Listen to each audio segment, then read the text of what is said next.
Palakkad ഷൊർണൂരിൽ CITU സമരത്തെ തുടർന്ന് cement കച്ചവടം നിർത്തിയതായി വ്യാപാരി.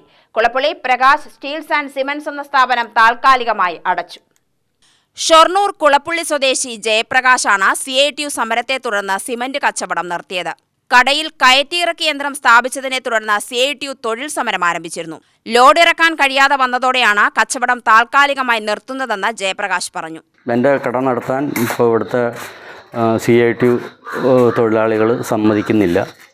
അതുകൊണ്ട് ഞാൻ കട തൽക്കാലം അടച്ചിട്ടിരിക്കുകയാണ്. അല്ലാതെ വേറെ മാർഗം എൻ്റെ ഇതിൽ കാണാനില്ല.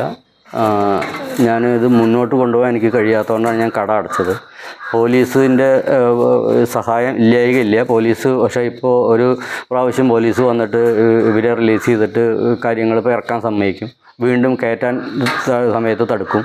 ഇറക്കലും കയറ്റലും വരും. ഞങ്ങൾ പോലീസിനെ വിളിക്കണം. ഏത് സമയം പോലീസിനെ വിളിക്കുമ്പോൾ നമുക്കിത് മുന്നോട്ട് പോകാൻ കഴിയുന്നില്ല. അതാണ് കാരണം, ഇത് അടയ്ക്കാനുള്ള കാരണം. കുളപ്പുള്ളിയിലെ സിമന്റ് കടയിൽ കയറ്റിയിറക്കി യന്ത്രം സ്ഥാപിച്ചതിനെ ചൊല്ലിയാണ് കടയുടെ മുന്നിൽ CITUവിന്റെ ഷെഡ് കെട്ടി സമരം തുടങ്ങിയത്. യന്ത്രം പ്രവർത്തിപ്പിക്കാൻ 2 ഓപ്പറേറ്റർ മാത്രം മതിയെന്നാണ് തൊഴിലുടമ പറയുന്നത്.